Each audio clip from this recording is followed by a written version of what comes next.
Hello everyone. Hello TDN listeners and viewers, and of course, the audience of This Week in Interview. Welcome to another episode of This Week in Interview with your host and guide, Anthony Drago. It's a great pleasure to be here with you. Wednesdays, this is the highlight of my week. I get to spend an hour with some wonderful folks, and I get to have the liberty to discuss interesting topics of conversations with you. And so, welcome to you, regular listeners. Welcome back. Tonight is the first time you're listening to us. Welcome. I want you to become a regular listener to this week in interview. This week we're doing our third installment of our MAGA series with Pastor Adrian Vanis.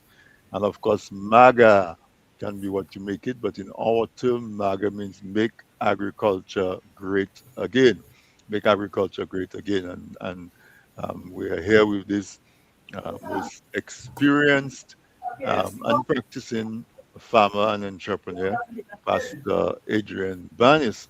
He has a farm on the island of Dominica that is an example of how a family farm can be successfully run and can involve all the aspects of farming, including preservation of the soil for future generations. So that's what we'll be talking about tonight. Specifically, we'll be talking about the initiative for that he is along with a team of about I think 5 or 6 folks. They're spearheading to revitalize the cocoa in the farming industry in Dominica. All right, so folks, if you're listening from Dominica, especially if you are on RVR Jams Radio, DigiPlay Channel 59, they carry this week in interview live. Radio SBE online in the Toronto market also carries this week in interview live. You can see us on Facebook, or we have a Facebook page, This Week in Interview.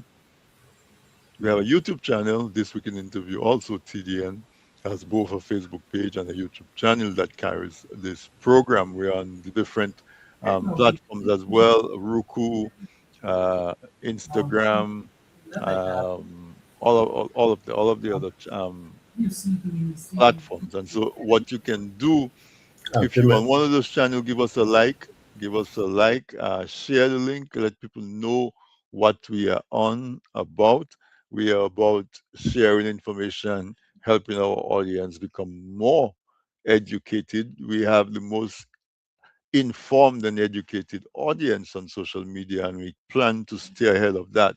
We handle topics of health, politics, economics, agriculture, um, you violence, social happenings, and of course, we try to keep you up to speed with what's going on. There's been a frenzy today in the media because yesterday the United States announced travel restrictions on a few countries, including Dominica. And it looks like a lot of the common visas that Dominicans use to travel to the US uh, has entry has been suspended. We don't quite know all of what it means, but if you have your regular visitor's visa, which is called a non-immigrant visa because you're not really immigrating to stay, you have what we call a visitor's visa. Um, if you interpret it on its face, it means that if you come to the US and you present one of those visas, entry to that is suspended, so you may not be let in. Also, student visa, F1 visas, J1 visa. I remember when I started in the US in the 80s, I came up on a J1 visa. And that's one type of visa. There is also the F1. There are some of the other types of visas that have are experiencing restrictions if you're traveling with it on a Dominican passport. So, unfortunately, it may mean that you might have to change your plans for the Christmas season, holiday season, if you're planning to come up to the US to spend um, time with your family. I mean, if you're already so committed and you're already spending money, maybe it might be worth trying your luck and see if you are let in. But definitely, it's a cause for concern for many of us The government of Dominica has responded by saying that they think it's a miscommunication and they were going to reach out to the US government for what it's worth and see if they can get clarification. Hold your breath if you may.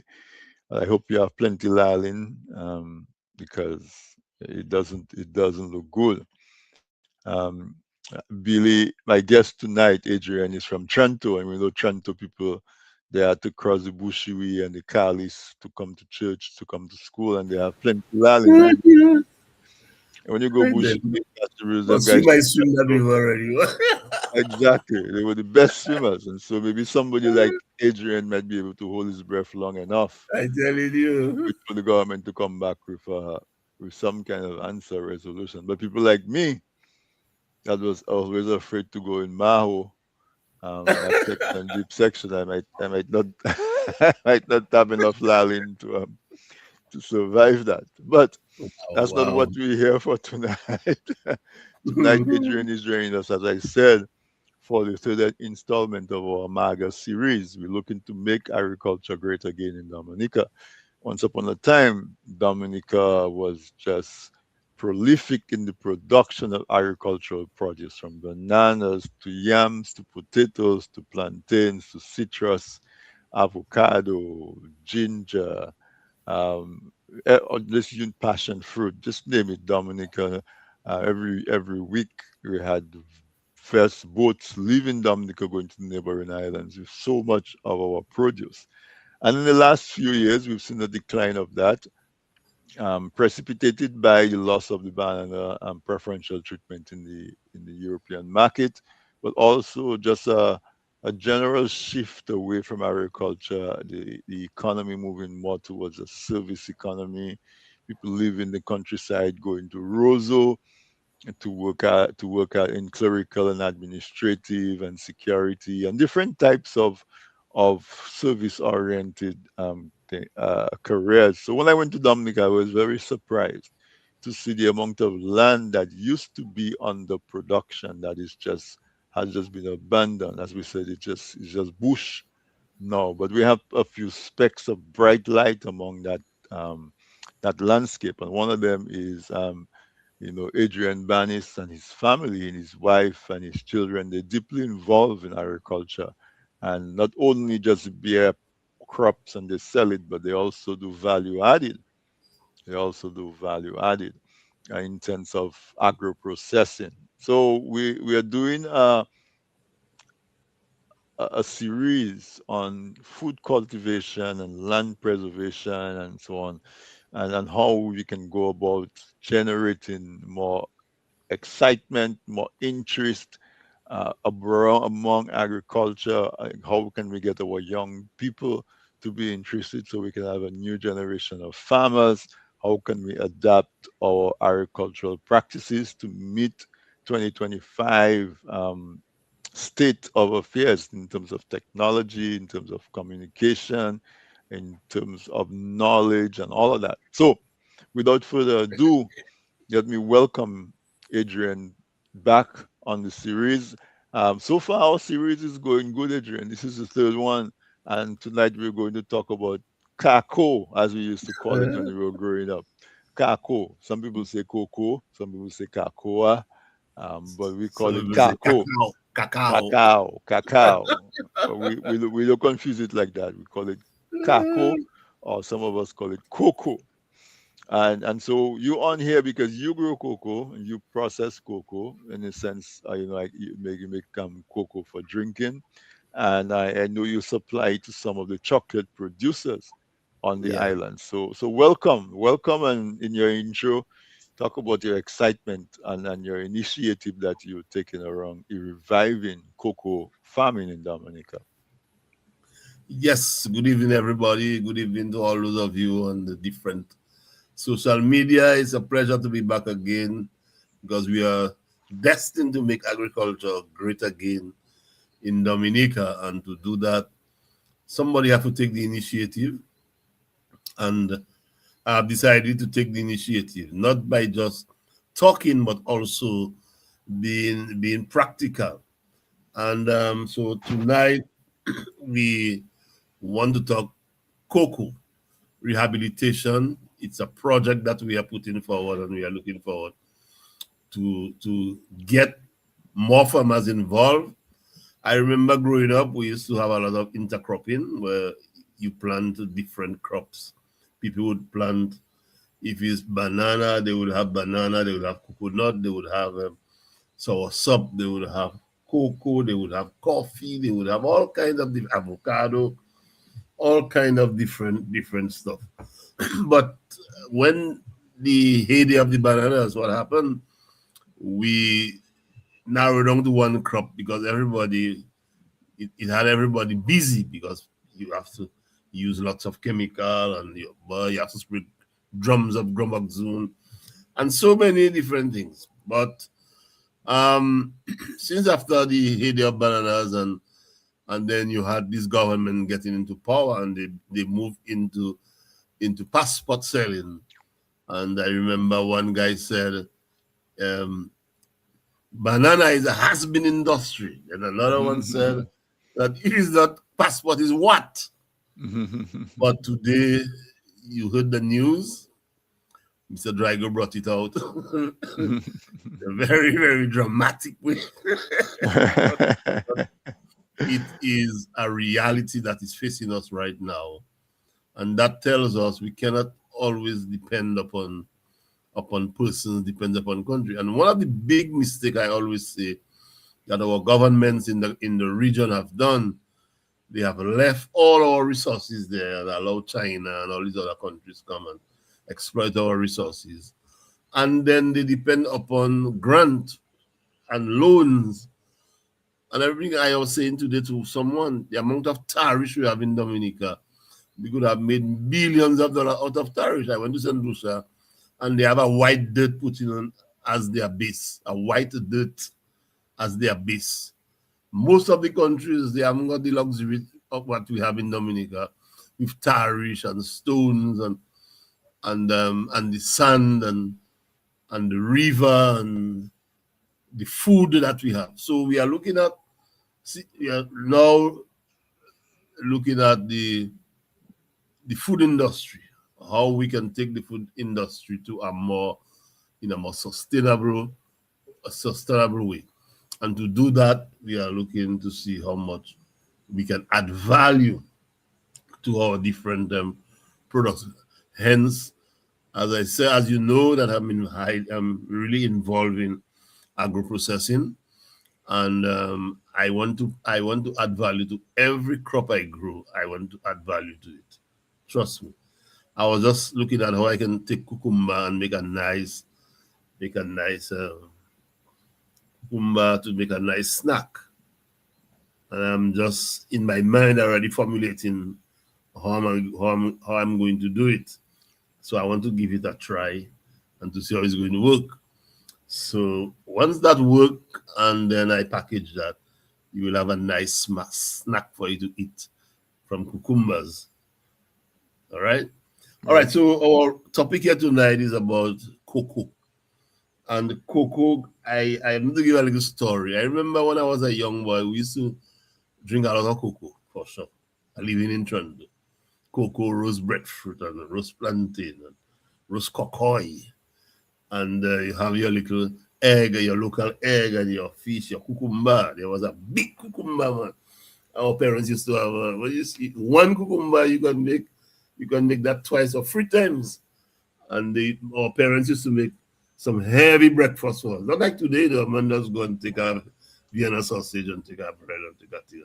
But we used to have some real good food. Good food. So somebody put you can make cucumber. Cucumber kimchi. Yeah. It's Yeah. a fermented thing where, Yeah. yeah, almost like Yeah. sauerkraut. You make it with cabbage, they call it sauerkraut. Yeah. Yeah. But so when I go by my aunt, I drink cocoa. From my home, I drink cocoa. But I used to go by. We used to have some guy who was he had an estate. His name was Ralph, and I used to go down by Ralph, and then I would get cocoa tea with roast plantain, and they would have the eggs and stuff like that. But their own taste so different and nice, and Man, I used to enjoy that. What I used to do, I used to sleep away when I do they having breakfast. I used to run down there and get some cocoa tea, man. Just so nice compared to what to how our own was good, but that one they had a On a special, different level, right? yeah, Yeah, special flavor. yeah. So as you say, so cocoa have been a long traditional crop and a way that have been a part of our life, part of our lifestyle.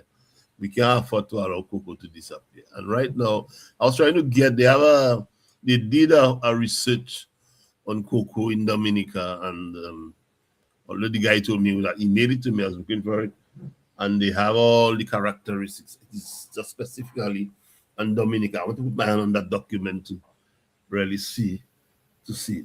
So What did we you, what, are do you know specifically what is, the cocoa that we have in Dominica? Is it have a special characteristic? yes, well I know it is the lowest when it comes to cadmium. Cadmium, which is and you know what cadmium is a kind of Yeah, uh-huh. something like a lead, right? Right. Hmm. Yeah. And that can if it's too much, it can affect you Right. um as a human being. So we have the lowest when it comes to the in the world when they did the research. Hmm. Also, we are our cocoa. It is one of the best cocoa in the world when it comes to flavor, when it comes to taste, and Hmm. when it comes to stature. So we have a lot going for us. And when we had the reunion, although the reunion wasn't what we expected to be, but at least something came out of it. I was supposed to give a presentation. When I went to give the presentation, I didn't see anybody there. After that, only one person that was there, Jacinta. And after that, about four people came there. And then I remember Afi came, then Stevenson came, and then we had that Mr. Scotland. Um, Scotland came, Hmm. and Jacinta. So we sat there, Marion. And then when we saw nobody came, we sat and we began to discuss. We began discussing. So I had some cocoa in my bag. I took it out and I said to them, "Look, I have some cocoa there. If anybody wants to buy it." So right away, Jacinta bought and Jay bought, Mr. Stevenson bought, and because I am doing a real good flavored cocoa, and we started talking about cocoa now, and we decided to how we can come together to develop the cocoa industry. So that was that thing birthed out of the The reunion. reunion. Hmm. And the next week we had a meeting on my farm, and then we had a second meeting, and we put stuff together, and we said that we are going to rehabilitate at least 200 to 300 acres, and then we started we are now going to propagate plants. So at our last meeting, I said to them, instead of just we just going to have it surrounding Castle Bruce, because I can tell you, cocoa is on demand there. The demand is huge for cocoa. So let us let us decentralize it. Ask other farmers and involve other farmers. And then I put in a chat that we have farmers chat. And lo and behold, at least 50 to 60 farmers sign up. Wow. Hmm. And then so when they sign up, we we had a Zoom meeting with them. The first one, next one we'll have a face to face. And I can tell you, one lady told me she wants to plant 50 acres. I asked her Wow. if she have any workers. She told me yes, she can get workers. And some people say 50 acres. I say I will not discourage her because once you can plant the 50 acres, it will be good for us. So we have started that rehabilitation project, and we are getting the farmers involved. And we want to do it the correct way. First of all, we want to choose the right species that we can be more productive. So we have different species that we are looking at that Hmm. is grown in different countries. So we have the Criollo group, and they grow that a lot in places like Mexico, Nicaragua, Guatemala, Colombia, Venezuela, Madagascar, and the Cameroon Island. So you realize all these places grow cocoa. Mhm.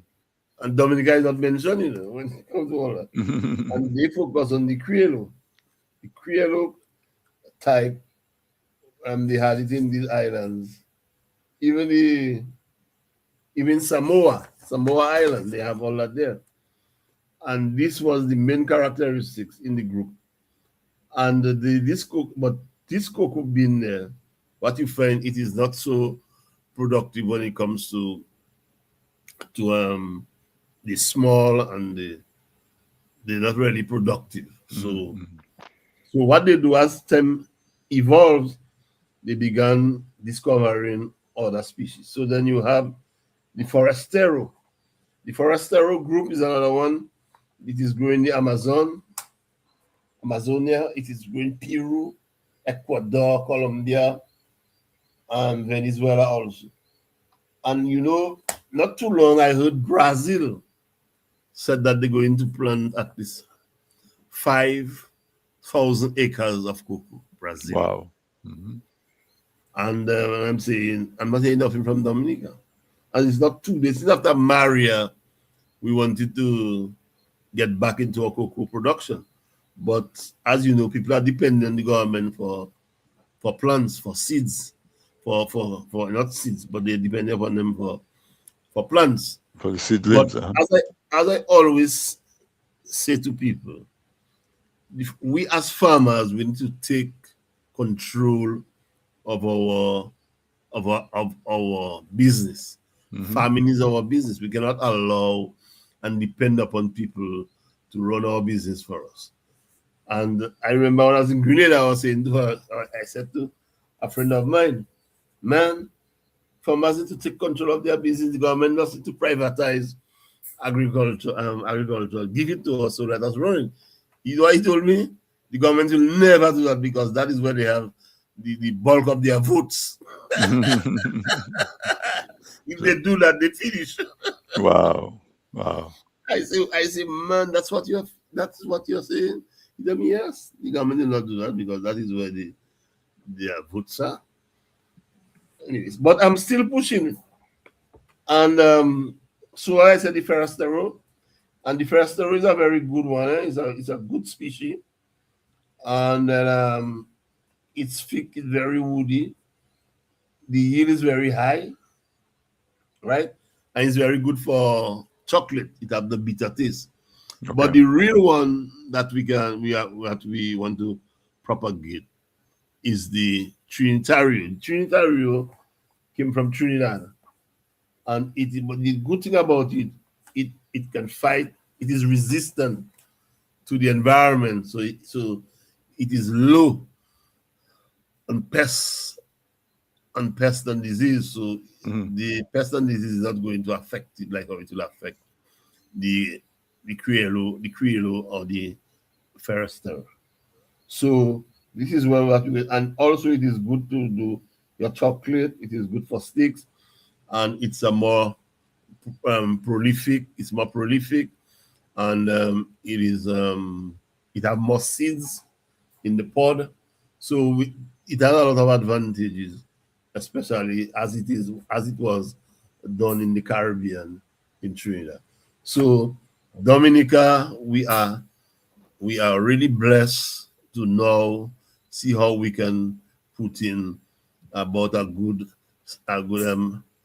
2, 3, 4,000 acres of cocoa. Because when I in Grenada right now, what I discover is they are no longer involved heavily in cocoa anymore, and we have to be buying cocoa from Grenada. That should not be. Right. So the cocoa will be planted.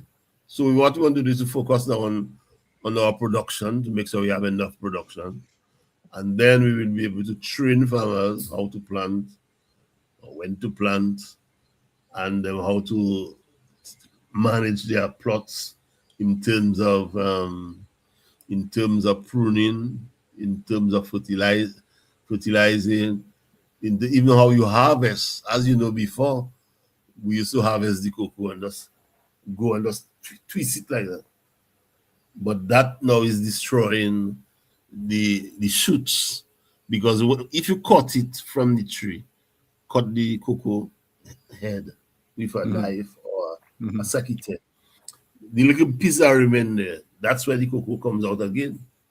So it reproduces from that little piece, Oh, and you can really? get 3, 4, 5, 6. Yeah, but if you twist it and you pull it out, you are really killing your cocoa, Destroying that. Hmm. destroying your cocoa, your second generation, your third generation, and your fourth generation. You will So you're destroy saying it. that node that produces the first Yeah, pod, if you cut it right. properly, it's going to Yeah, bear more pods in that same more, place. more for you. Yeah. Oh, wow. Also, if you are using pesticide in a cocoa field like gramoxone and stuff like that, it is going to kill the pollinator, to destroy the pollinator, because Hmm. cocoa, like all other crops, they have their pollinators. Hmm. And you find bees, they doesn't really pollinate cocoa. Cocoa have its own pollinator, which you are not seeing, but they are there. Hmm. And if you use gramoxone, you are going to destroy it, and pesticide and insecticide. So all these things that we need to do. And so we want to ensure that we plant enough cocoa that we can produce cocoa. And as you know, cocoa now is going at 20,000 tons an acre. Wow. Sorry, 20,000 tons. Sorry, 20,000 US per ton, Hmm. because places that used to provide cocoa for the chocolate companies, like in Cameroon and parts of Africa, they're now going into added value. Okay. Okay. One of the members in the audience is asking, as part of your program to rehabilitate, are you working with the high schools to reach the students, introduce them to cocoa production? Well, yes, we are doing that, because every summer we have a thing on our farm. We have a summer program where we bring in high school students, and we teach them how to grow different crops, how to manage, how to prune, how to propagate, and we allow them, they themselves, to do a project. And their project might be they want to plant a vegetable garden, or they want to plant a few trees. So we are incorporating cocoa as one of the main topic, or the main subject, with them. It have been going for 2 years now, and this year coming, 2026, will be the third year. And we have been having good response, good result. We have been at least 15, sometimes 20 students registering, and we are collaborating with a group from the United States that called Innovate My World. And that young lady is very passionate about agriculture. She's from Dominica, but she lives in the US, and she also do work in Africa. So she's with us. She comes down every year, and we have that program. So the high school are involved. But what we have to do now is to take it to all the high schools on the island. Hmm. And one of the things that I would like to do with my farmers group, we want to take at least take a month, have a month in the year coming, where we will target the high schools, and we will go into their garden and plant breadfruit and cocoa.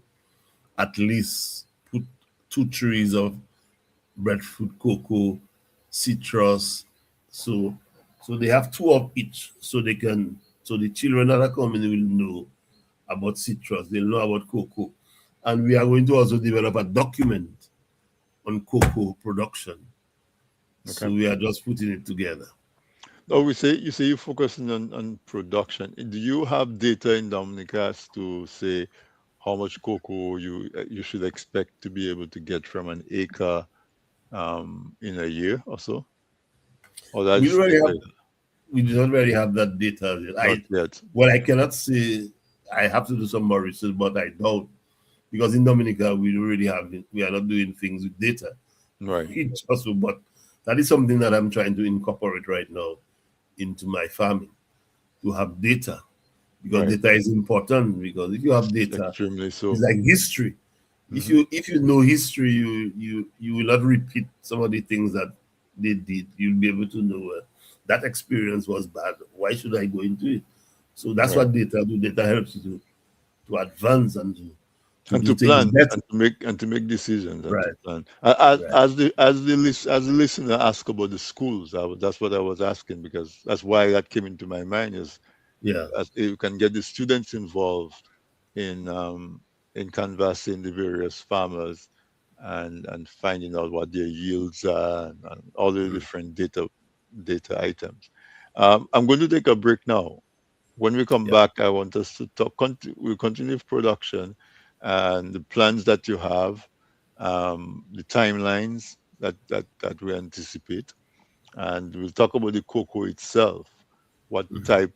What type of soil, what type of slope, sunlight, whatever the factors are that are ideal or affect the ability to produce cocoa. We'll talk about that, and then we'll talk about the opportunities for processing it, and so on. So let's take a quick break, folks. My guest tonight is Mr. Adrian Banis. He is my guest on our series we are on a quest to make agriculture great again. And so this is the third installment. We are going to do this on the third Wednesday of every month for the next several months. Third Wednesday of every month, we'll be doing an agricultural program. And we hope that that will help to disseminate the information that we need. We'll gather the interest. We'll know what the concerns are, what the needs are, how we address them. We're hoping that that program can become a central core for communication and conversation around agriculture. So when you come back, we'll continue our conversation with Mr. Adrian Banis on the revitalization, rehabilitation of the cocoa industry in Dominica. Stay tuned.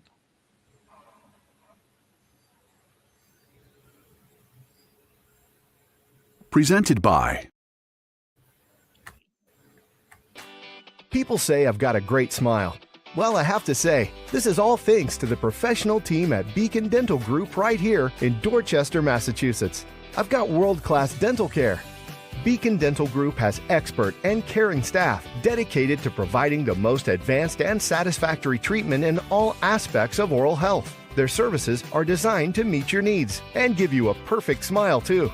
General checkups, cosmetic surgery, Gemini laser service, and advanced procedures, all in a state-of-the-art facility. Call or visit Beacon Dental Group today, 1026 Blue Hill Avenue, Dorchester, Massachusetts, or call 617-282-2146 for a smile that lights the world.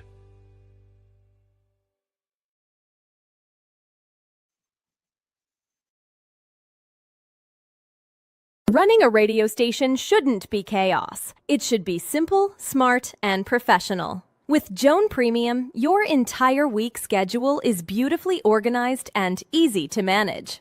Real-time accuracy keeps your listeners in sync with every show. Your visitors and audience sees the right schedule every time, wherever they are. They can even choose different time zones. From analytics to social media and native app integration, Joan Premium is the professional tool your station deserves. You're never alone. We provide priority support for active license users. We're building a community. Connect with broadcasters worldwide through our Joan Community Hubs. Choose your plan, annual flexibility, or lifetime freedom. Get Joan Premium today. www.gndenterprisesinc.com or call 877-698-9894 for more information. All right, welcome back, and thank you to our sponsors, Beacon Dental Health and Joan Jock Online. Now it's a app that helps you to manage your online radio station. Contact us if you want to know more about that. And I know the folks who use it, we have thousands of folks who use that app, and they're extremely satisfied, extremely pleased with the way it makes it simple and seamless for them to manage the radio station. So contact us, learn more about the app and how you can get on. There's a free version that does a lot, and you can try that. And most people try it and like it. And there's also a premium version that gives you even more features and amenities. All right, so we're back now with our guest, Mr. Adrian Banis. He is my go-to person for agriculture. He's a farmer, an entrepreneur, a consultant in the field of agriculture. He has experience working with the government of Dominica as an extension officer, but he has even more experience developing his own farm and getting his family involved in the management of his farm and successfully adding value, processing the primary products from his farm into chips. He has banana chips and dashing chips and plantain chips and all kinds of different um, products that he produces. He heard on the show tonight, he's thinking of what can he do with cucumbers um, that would add value and also maybe have it available to folks who cannot come to his farm, can get it in the supermarket. Maybe it can be shipped and so on. But tonight we're focusing on cocoa, and Adrian is telling us about the initiative that came out of the Casabrus reunion, Casabrus family and friends reunion. One of the spin-offs of that uh, reunion was the formation, the collaboration of a few individuals, and one of the things that they're doing is organizing a rehabilitation of the cocoa industry in Dominica. So really, we know most of our farms. I mean, Castlebrooks, we have some flatlands in maybe Mhm. Londonderry area, and so we have flatlands as well. But a lot of Dominica farms are on slopes. uh, a lot of our soil is, from volcanic origin and so on.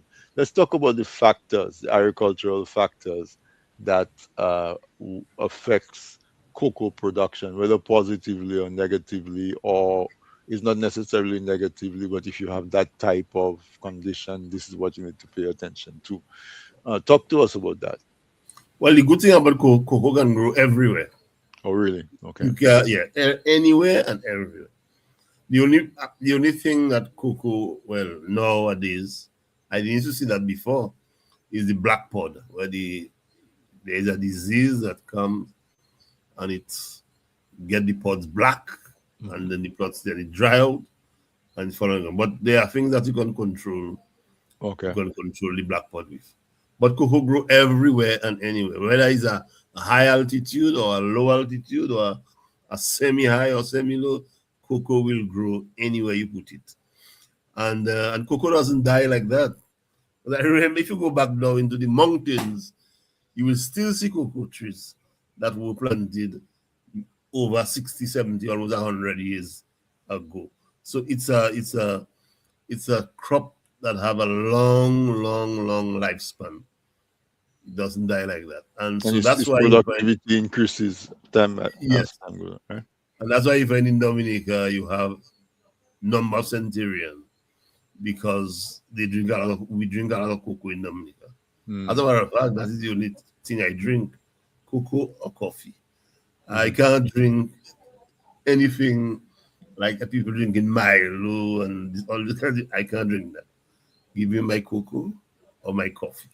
Mm. So cocoa have been our one of the mainstay of our food chain, and it seems like right now more people are consuming cocoa now in different ways, especially the tea. Mhm. Before you find it was more or less Dominicans that would consume cocoa tea, but now it's going all over the world. People are buying cocoa. Just today, I gave somebody some cocoa, and I called them.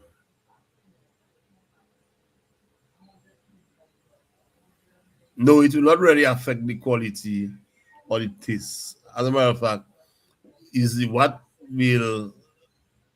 is going to affect your quality?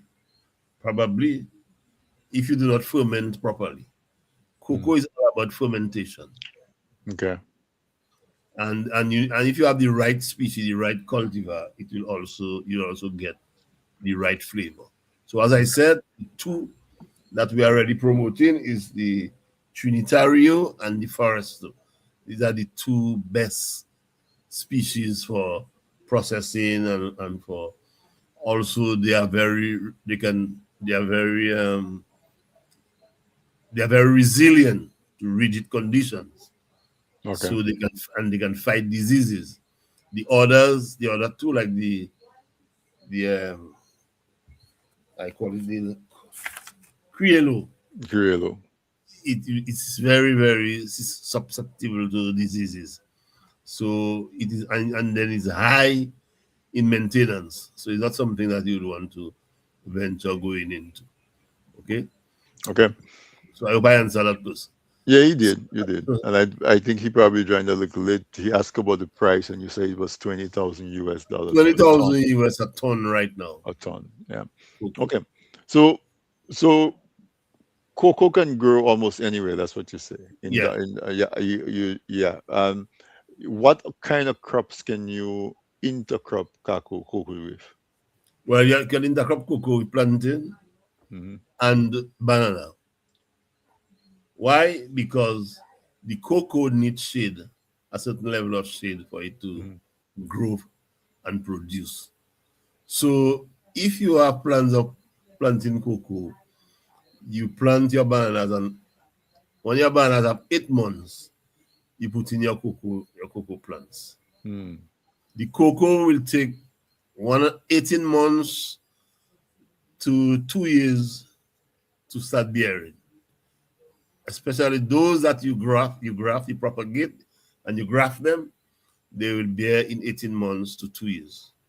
Those that you grow in seed, somebody told me what I never really follow the one with the seed, but the one with the seed that you plant with the seed, somebody told me it coming way before, about 1 year and a half, a year and 6 months. I tell you it was the opposite. Huh?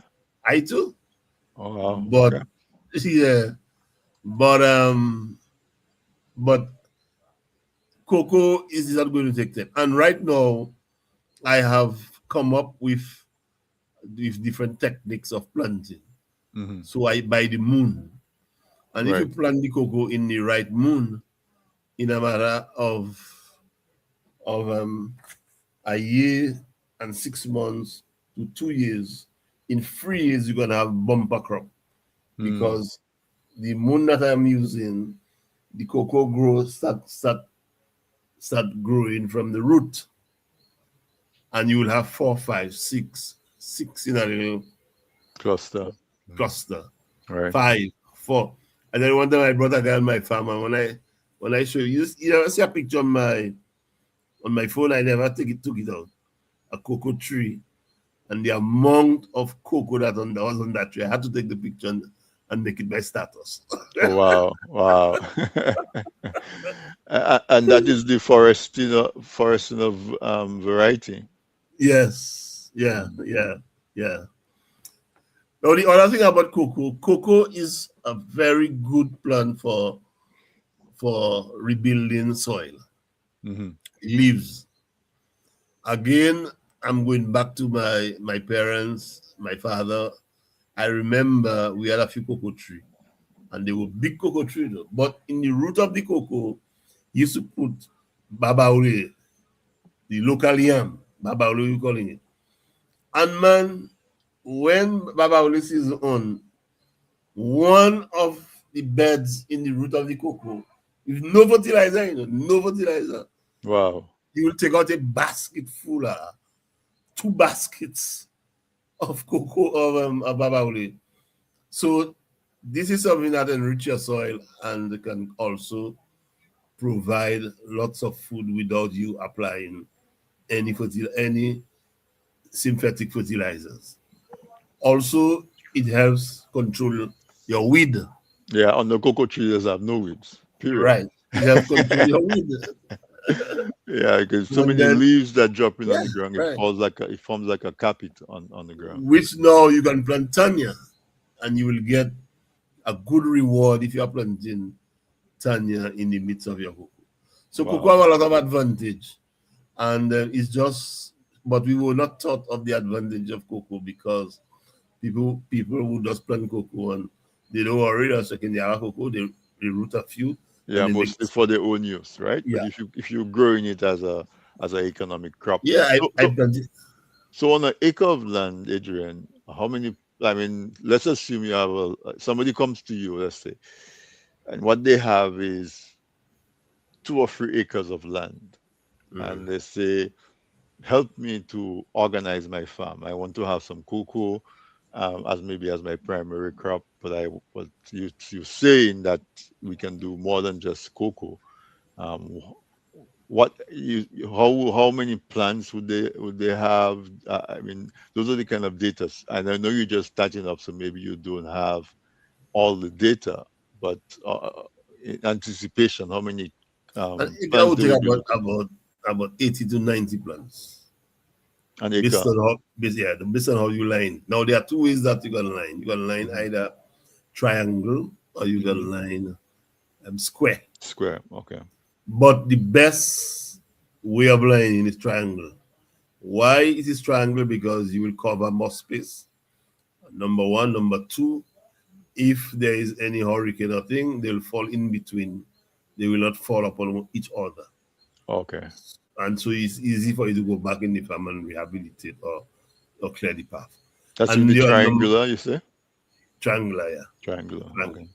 Now the other advantage of planting triangle is that you can walk between very easy.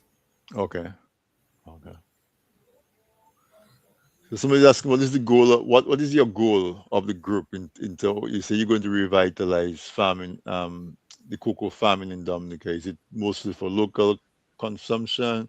Is it an export crop? Are you looking to process it into chocolate? What is the main aim of the group? Um, The main aim of the group is to expand the cocoa industry to ensure that number one, we have enough production provide to the cocoa producers, the cocoa manufacturers. mhm, That's one. mhm. Number two, we want to also tap into the export market because we can't. You can't tell me a ton of cocoa is 24,000 is 20,000 US. By the time we're ready, that will all go up to 40,000 US. And then the last one is ensure that we have a Dominican brand chocolate. We want to have a Dominican brand chocolate. So we already have a name and we are looking forward now to develop that brand so we can have so we can process the cocoa. So soon in the next couple of years we're going to have Dominica branded chocolate and we'll be able to look at all the different markets. I went to Trinidad, I was in Trinidad last year and I was staying at the Sandals Hotel. And man, they have and on the side of the Sandals Hotel, they have a little building, man. And you have all kinds of chocolate. Man, I tell you, man, I was really, really, really taken aback to see the amount of flavored chocolate. They have the cocoa itself, they have the cocoa stick, they have all kinds of things. So we are looking to do cocoa sticks, we are looking to do um, cocoa powder, instant cocoa powder, and we are looking to do chocolate, both the 70%, and we are also looking to do the 100%. And I am thinking of seeing how we can develop one with nuts like cashew or different things. Mhm. And then you have different flavor chocolate. So you're looking for farmers who are serious to be part of the organization. I know you said 50 or so farmers sign up for the group. Mhm. I see we are fast approaching 9 p.m. So let us talk about how people can contact the group if they're interested. And I know the group says that they can provide planting material, seedlings, and Yeah. so on, graphs. Talk to us about about what the group intends to provide to its members, but also importantly, how they can contact you right now. Okay, we are going to have a face-to-face meeting, and we'll also ask farmers to give us a database. How many plants they would like to have or how many acres they would like to plant, and based on that we can give them the plants. We are going to have our goal is to put we have 7 regions, so we want to put a propagating center in each of the 7 regions. So we have one on my farm, we have one in La Plaine, one in Granby. I'm just calling name. Hmm. Right. Granby. You have one on the north, one on the south, one on the east, one on the west, one on the central. You have one they call the central region. So that the farmers I am going to drive from Castlebridge and go to Portsmouth for plants, or go to Woodford for plants. So we make it closer for the farmers, because going for plants to that distance, what is going to happen is you're going to find the plants will be coming back under stress, because you drive that long way, the wind, the plant shaking, and something that people doesn't understand too. When you bring the plant on your farm, you have to allow the plant to acclimatize. So you have to leave the plant there for at least 3 to 4 days before you plant it. Before you plant it. Okay. Yeah, before you plant it. So you just take it and go and plant it. It will take more time to grow. So there are lots of different techniques that we want to teach you, and to make sure people have the right understanding of how to grow the cocoa.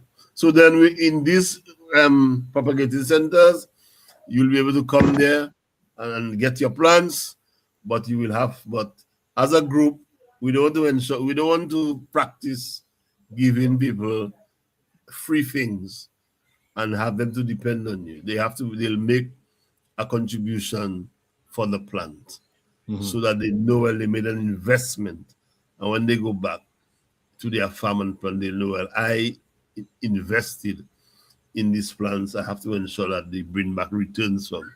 And we are not just going to leave them when they plant, leave them. We are going to also have our extension officers being trained that will go into the farm, and we'll work with them to ensure that the plants are taken care of, the plants are well managed. So we put in a whole structure in place to ensure that Right. we have proper proper how do you call it Methods and techniques and all proper that. method to ensure that we have good quality. Now we will have also fermentation centers. So that person will take their cocoa and go put it in a pail and have it there. Or on a galvanized drying Oh or yeah, whatever. like when they take it out, they just go in the river and they just wash it out. Because anytime you wash the cocoa, you wash away the flavor. Right. Now, if you have to look at the difference between a cocoa that is fermented and a cocoa that is washed, you can boil them. You will see the one that you wash in the river or in the water. When the cocoa, when you make the cocoa tea, you're going to have a whole set of oil on top of the cocoa, on top of the tea. The one that is fermented, you will have it. It is more stable, and you are not going to have that kind of oil that you have in the other cocoa. And it also tastes well rich. And this is the cocoa that will help to some people. It will help your blood sugar. Sorry, it will help your pressure. And different things. Yeah, circulation issues and so on. Cocoa is extremely has been proven to be almost a superfood. So Right. you're saying that as part of the group, they will get seedlings or planting Yeah. material that they know is of good quality. They get Right. support, extension Yeah. support. People come to visit their farm and help them with making sure that Also, cocoa, okay, the inputs, to give you the right inputs. the right inputs, right? Yeah. And also, when the cocoa is ready, all they have to do is harvest and bring it to a fermentation Yeah. station. So in Center. that sense, there's a market for the produce. They don't have to go look for a market. Right. Yeah. The organization will purchase the cocoa from the Yeah. members. The members benefit from the proceeds that the organization makes, and it spirals upwards. So, Right. how do folks get in touch with you? Are you still taking new members? Are you have all the members Yes, you can handle? as long as persons are interested, we are we are bringing you on board because we want to make sure that we don't want to run out of cocoa in the next 5, in the next 6, or in the next 10 years. Like you see, Grenada, they just run out. We want to make sure we create an interest that all the generations that are coming, they will want to be involved in the cocoa industry because number one, you will be able to see returns. Number two, you will learn a lot of scientific and a lot of you have people that can be able to go and do research. Hmm. Someone else said me they never know Panama is the largest cocoa producer in the world. Panama. Panama, I didn't know that. I thought it I was one too of I the, didn't yeah, know. yeah. Yeah. So I think there are a guy from Panama supposed to come down. He's supposed to come and check me. I must check the guy where Dan the Dominic said told me he's supposed to come to Guadeloupe, so he'll send him over to me. Okay. And he have a big how many hectares of cocoa, and I think he's doing chocolate also. So when he comes, we could have a workshop and invite some Yeah, farmers to yeah, interact. So that those are the benefits of being yeah. part of the organization. And you're saying that it's not free, it's not too expensive, but it's also So not free. But the benefits would be so you're much right. far More outweigh. Yeah, and because that's if you're an individual, you pay $100. hmm A group will pay $800 to register as a group, hmm and the group doesn't have a number. You can have any amount of persons in your group. right. And the 800 every year you'll pay $300 just to make sure you stay relevant Hmm. with us. And then as an individual you pay 100, and every year you'll pay $50. Okay, to So maintain your membership. to maintain your membership. I mean So that is peanuts when you look at the product, the yeah, yeah, possibility of getting back involved in that. And so folks, if you have land, there's something that you can do with your land. And as Adrian is saying, if you have cocoa, he wouldn't just have you just plant cocoa on your land. You'll intercrop with your bananas and plantains, and yeah, eventually with some tania and maybe some yams or whatever it is. And the cocoa itself helps to regenerate the soil and to keep it rich. And so, Adrian, I want to thank you. But again, they can contact you. yeah. What's your At phone number? 1767 Uh-huh. 245 1460 245 1460. Also, you can email me at pastorbanis@yahoo.com. And All right. 245 1460 number, you can WhatsApp me on that number. And you can call me and we can have a chat. And if you have land in Dominica, this is an opportunity for you to come and cultivate your land with something that will last and something that will be able to bring back Re- income, Yeah, and revitalize agriculture. revenue for you, and Pastor revive Banis at AOL.com, you said? Yahoo. At Yahoo. Yeah. And tell me the phone number again. 245, 767. yeah, 245 1460.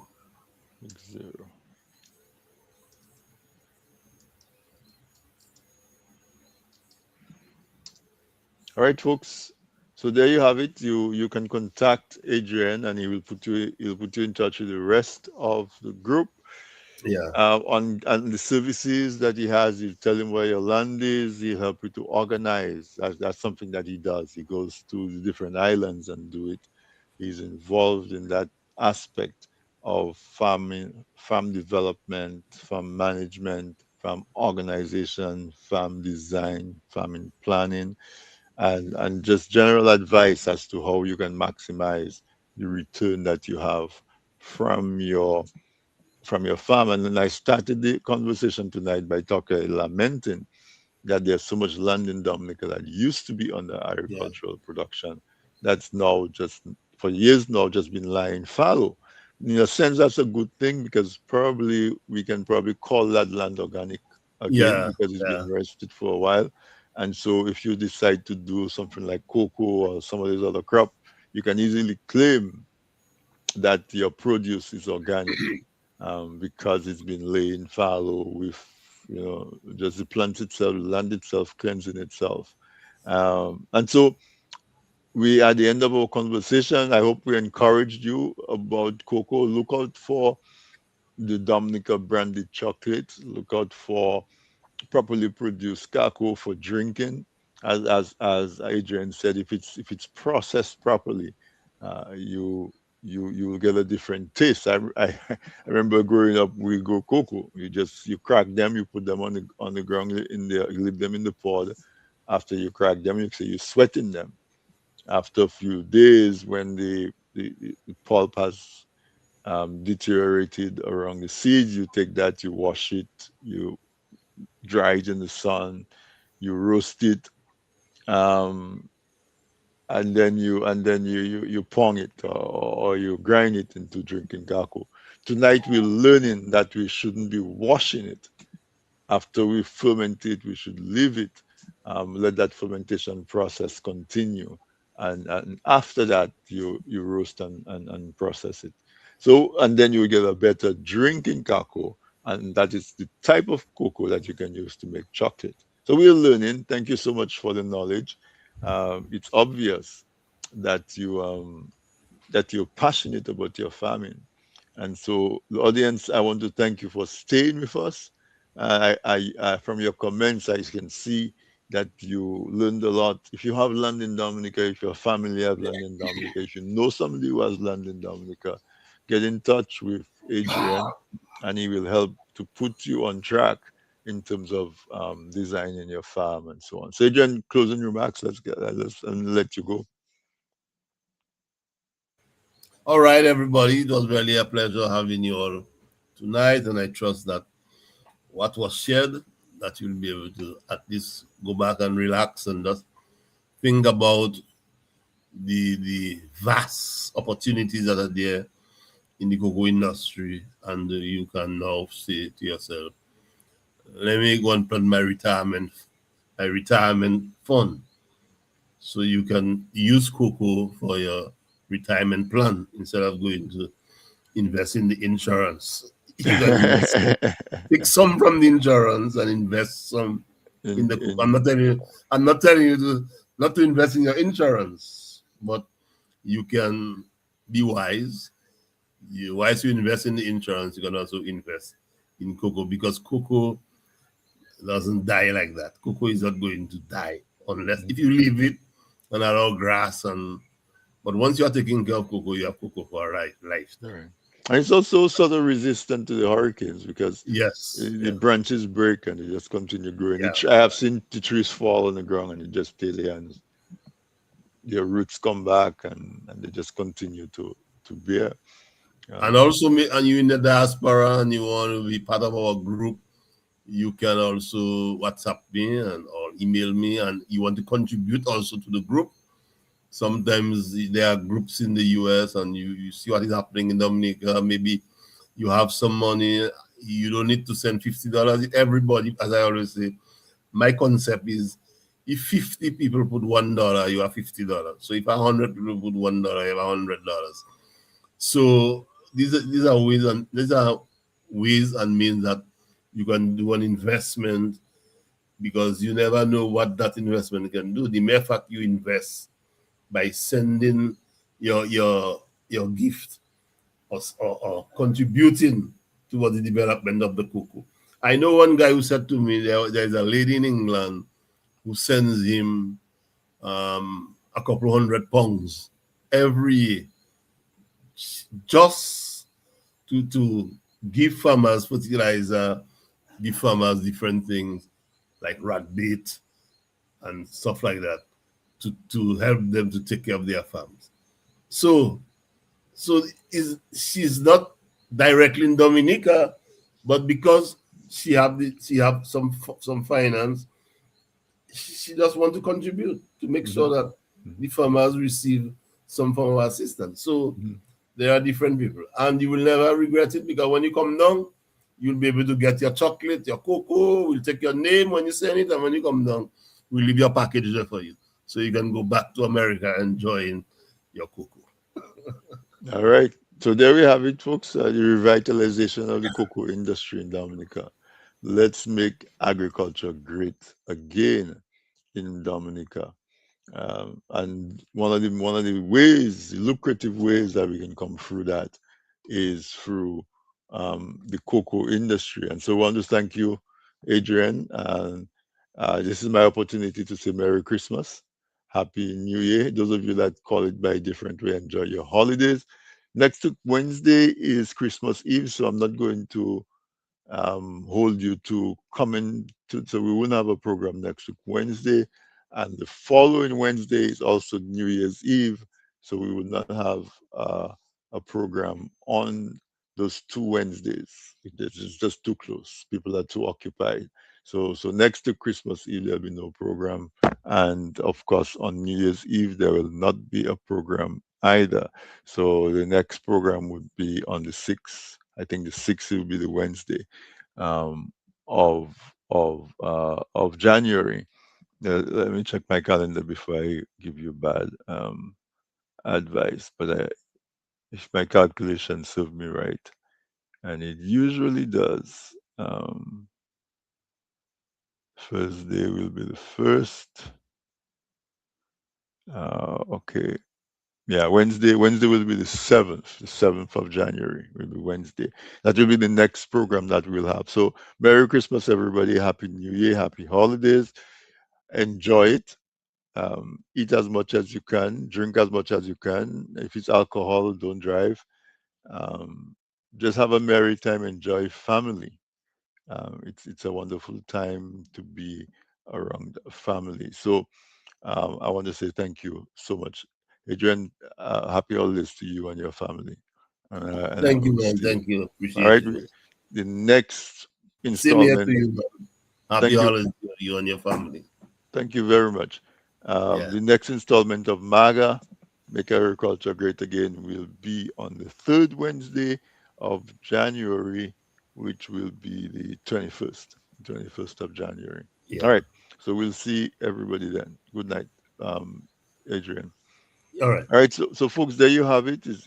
I'll call you tomorrow. Yeah, it's holiday season, and we definitely and had a wonderful program. As I said, I want to wish you happy holidays.